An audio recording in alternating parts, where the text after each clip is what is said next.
ਸਾਡੀ ਘੁੰਮਦੇ ਜਾਵੇ ਦੇਖੋ ਬੈਨਰ ਲਿਖ ਕੇ ਲਾਏ ਆ ਸਰ ਸਾਫ ਸੁਥਰਾ ਉੱਥੇ ਮਲੇਰੀਆ ਡਿੰਗੀ ਦੀ ਪੈਦਾਵਾਰ ਉੱਥੇ ਦਾ ਰਿਜ਼ਾਬਾਦ ਚ ਸਾਰਾ ਮਹੱਲਾ ਗੱਟਾਂ ਦੇ ਪਾਣੀ ਨਾਲ ਉੱਥੇ ਭਰਿਆ ਪਿਆ ਵਾ ਝੂਠੇ ਦਾਅਵੇ ਸਾਰੇ ਅਸੀਂ ਮੁਸਲਿਮ ਲੀਗ ਦੇ ਕਾਰਕੁਨ ਆ ਇਹ ਸਾਡੀ ਜਮਾਤ ਦਾ ਚੇਅਰਮੈਨ ਹੈ ਐਮਪੀਏ ਸਾਹਿਬ ਵੀ ਸਾਡੀ ਜਮਾਤ ਦੇ ਐਮਐਲਏ ਸਾਹਿਬ ਵੀ ਸਾਡੀ ਜਮਾਤ ਦੇ 4 ਮਹੀਨੇ ਹੋ ਗਏ ਆ ਸਾਡੇ ਮਹੱਲੇ 'ਚ 3-3 ਫੁੱਟ ਗੰਦਾ ਪਾਣੀ ਖੜਾ ਕੋਈ ਬੱਚੀ ਗੁਜ਼ਰ ਨਹੀਂ ਸਕਦੀ ਕੋਈ ਜਨਾਨਾ ਗੁਜ਼ਰ ਨਹੀਂ ਸਕਦਾ ਔਰ ਪਾਣੀ ਦੇ ਵਿੱਚ ਗੰਦਾ ਪਾਣੀ ਆਉਂਦਾ ਜਿਹੜਾ ਪਾਣੀ ਅਸੀਂ ਪੀਂਦੇ ਆ ਚੇਅਰਮੈਨ ਸਾਹਿਬ ਇੱਕ ਵਾਰੀ ਸਾਡੇ ਮਹੱਲੇ ਜਾ ਕੇ ਉਹ ਪਾਣੀ ਪੀ ਕੇ ਦਿਖਾਣ ਘੁੱਟ ਭਰ ਕੇ ਦਿਖਾਣ ਸਾਡੀ ਕੋਈ ਇੱਥੇ ਦਾਦ ਫਰਿਆਦ ਨਹੀਂ ਸੁਣਦਾ ਪਿਆ 15 ਫੁੱਟ ਦਾ ਉੱਤੇ ਖੱਡਾ ਮਾਰਤਾ ਕੋਈ ਬੱਚਾ ਦੇਖ ਕੇ ਮਰ ਗਿਆ ਤੇ ਅਸੀਂ ਇਹਨਾਂ ਦੇ ਪਰਚਾ ਦੇ ਜ਼ਿੰਮੇਦਾਰ ਹੈ ਕੋਈ ਮਹੱਲੇ ਵਾਲੇ ਨੇ ਨਹੀਂ ਕਿਹਾ ਖੱਡਿਆ ਦਾ ਅਸੀਂ ਜੀ ਮਹੱਲਾ ਜ਼ੀਦਾਬਾਦ ਦੇ ਰਹਿਸ਼ੀ ਆ ਅੱਜ ਤੋਂ ਕੋਈ 4-5 ਮਹੀਨੇ ਪਹਿਲੇ ਬਾਹਰ ਵਾਲੇ ਗਰਾਊਂਡ 'ਚ ਖੁੱਲੀ ਕੈਰੀ ਵੀ ਲੱਗੀ ਸੀ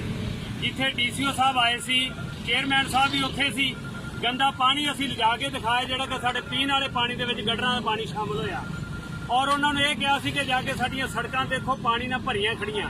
ਡੀਸੀਓ ਸਾਹਿਬ ਨੇ ਚੇਅਰਮੈਨ ਸਾਹਿਬ ਨੂੰ ਬੁਲਾ ਕੇ ਇਹ ਗੱਲ ਕਹੀ ਸੀ ਵੀ ਇਹਨਾਂ ਦਾ ਮਾਮਲਾ ਹੱਲ ਕਰੋ ਨਾਲ ਉਹਨਾਂ ਨੇ ਇਹ ਕਿਹਾ ਸੀ ਜਨਵਰੀ ਦੇ ਵਿੱਚ ਸਾਡੇ ਕੋਲ ਪੈਸੇ ਆ ਜਾਣਗੇ ਫਰਵਰੀ ਦੇ ਵਿੱਚ ਅਸੀਂ ਤੁਹਾਡਾ ਮਾਮਲਾ ਹੱਲ ਕਰ ਦਿਆਂਗੇ ਜਦੋਂ ਕਿ ਅੱਜ ਅਪ੍ਰੈਲ ਦਾ ਮਹੀਨਾ ਜਾ ਰਿਹਾ ਸਾਡੀ ਕੋਈ ਸੁਣਵਾਈ ਨਹੀਂ ਹੋ ਰਹੀ ਨਾ ਡੀਸੀਓ ਸਾਹਿਬ ਨੇ ਦੁਬਾਰਾ ਸਾਨੂੰ ਪੁੱਛਿਆ ਕਹਿੰਦੇ ਅਸੀਂ ਤੁਹਾਨੂੰ ਕਾਲ ਕਰਕੇ ਪੁੱਛਾਂਗੇ ਚੇਅਰਮੈਨ ਸਾਹਿਬ ਨੇ ਨਹੀਂ ਪੁੱਛਿਆ ਉਸ ਤੋਂ ਜ਼ਿਆਦਾ ਪਾਣੀ ਜਮ੍ਹਾਂ ਹੋ ਗਿਆ ਸਾਡੀ ਇਹਨਾਂ ਅੱਗੇ ਅਪੀਲ ਆ ਗੁਜ਼ਾਰਿਸ਼ ਆ ਕਿ ਬਰਾਏ ਮਿਹਰਬਾਨੀ ਅਜ਼ੀਜ਼ਾਬਾਦ ਦੇ ਜਿਹੜੇ ਉੱਥੋਂ ਦੇ ਰਹਿਸ਼ੀ ਆ ਉਹਨਾਂ ਦਾ ਜਾ ਕੇ ਹਾਲ ਦੇਖਣ ਤੇ ਉਹਨਾਂ ਦੀ ਪਰੇਸ਼ਾਨੀ ਦੂਰ ਕਰਨ ਗੰਦਾ ਪਾਣੀ ਜਿਹੜਾ ਪੀਣ ਵਾਲਾ ਉਹ ਬੋਤਲਾਂ ਦੇ ਵਿੱਚ ਲਿਆ ਕੇ ਡੀਪੀਓ ਸਾਹਿਬ ਦੇ ਸਾਹਮਣੇ ਰੱਖਿਆ ਡੀਸੀਓ ਸਾਹਿਬ ਦੇ ਸਾਹਮਣੇ ਰੱਖਿਆ ਉੱਥੇ ਚੇਅਰਮੈਨ ਸਾਹਿਬ ਨੂੰ ਉਹਨਾਂ ਨੇ ਬੁਲਾਇਆ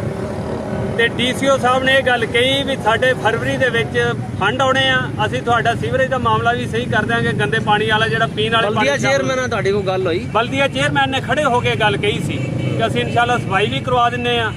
ਤੇ ਜਿਹੜਾ ਗੰਦਾ ਪਾਣੀ ਵਿੱਚ ਸ਼ਾਮਲ ਹੁੰਦਾ ਇਹ ਵੀ ਠੀਕ ਕਰਵਾ ਦਿੰਨੇ ਹਜੇ ਤੱਕ ਕੋਈ ਉਹਦੇ ਤੇ ਅਮਲ ਨਹੀਂ ਹੋਇਆ ਬਲਕਿ ਉਸ ਤੋਂ ਜ਼ਿਆਦਾ ਪਾਣੀ ਖੜਾ